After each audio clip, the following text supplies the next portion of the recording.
Last time on Critical Hit, I asked for movie suggestions from you. Let's go to the Critical Hit mailbag and see what we've got.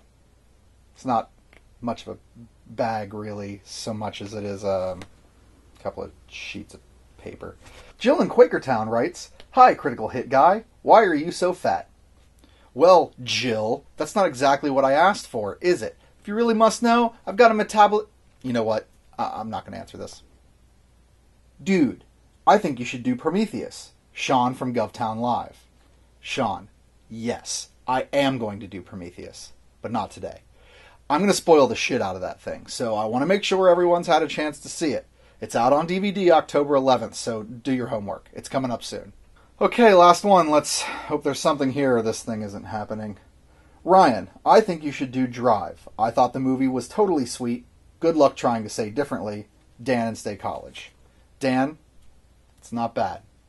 This week on Critical Hit, I'm going to go against myself in a me-on-me battle over Drive.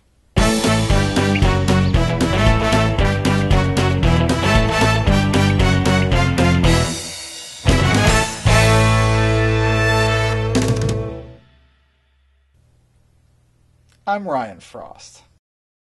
And sadly, I'm also Ryan Frost. And welcome to Critical Hit, the 19th best show on the internet. No, it's not. If you haven't noticed, I'm the good one. I like long walks on the beach, and I think Drive was an amazing movie with an amazing cast and an amazing director. And I'm the dick. I think Drive was a steaming pile, completely devoid of anything even remotely resembling fun. I also like long walks on the beach.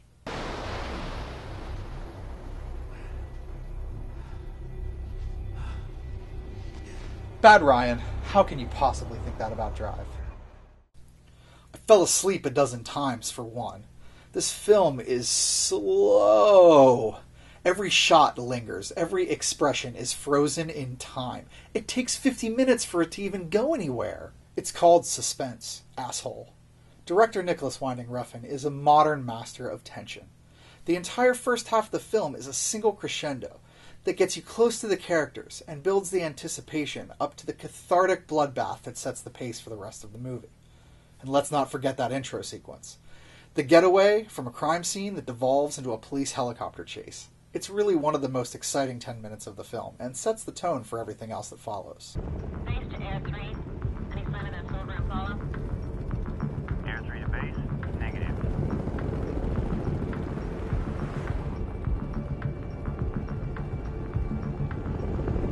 Got a visual heading west on 7th Street Bridge. It's a fine scene, but as far as action goes, it's pretty lackluster.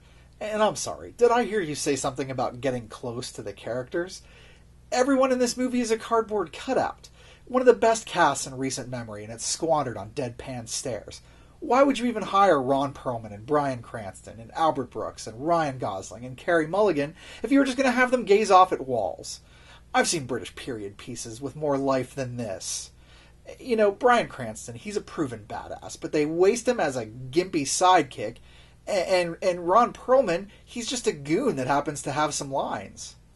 I think the cast is amazing, and using Bryan Cranston against his current archetype is effective and genius. And let's face it, the guy can do anything. Albert Brooks, usually the funny man, is a terrifyingly tranquil villain, and Gosling embodies the focus of a criminal who is tortured and dreaming of normality. Gosling literally has one emotionless expression through the entire movie. Take a look at this.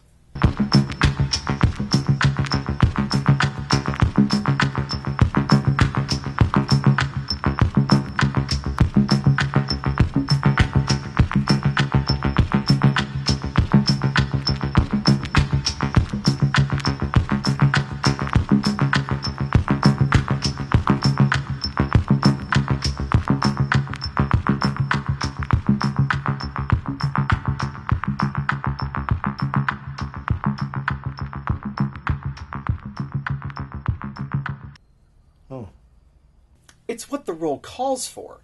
Gosling is a real-world comic book character. He has the costume jacket with a scorpion on the back. He's never called by a name. He has incredible driving skill and unmatched intensity. Sure, he does bad things, but ultimately he's a man of character, so much so that he's willing to sacrifice himself for a woman he loves. And that's exactly the problem. I didn't believe the relationship between Mulligan and Gosling for 1 second, and that's pretty important considering how far he goes to keep her safe. The only real development we get between their characters is a fucking montage that ends with her husband coming home. That's what makes his protection selfless. He knows he can't have her, but the safety of her and her son are still his only concern. Whatever. Drive is a boring and melancholic flop that wavers listlessly through overly polished fluff and leaves you disappointed. Or, it's a slick and compelling thriller, brimming with reverence to 80s crime drama, with a unique combination of art and violence that leaves you breathless. Just watch it and see.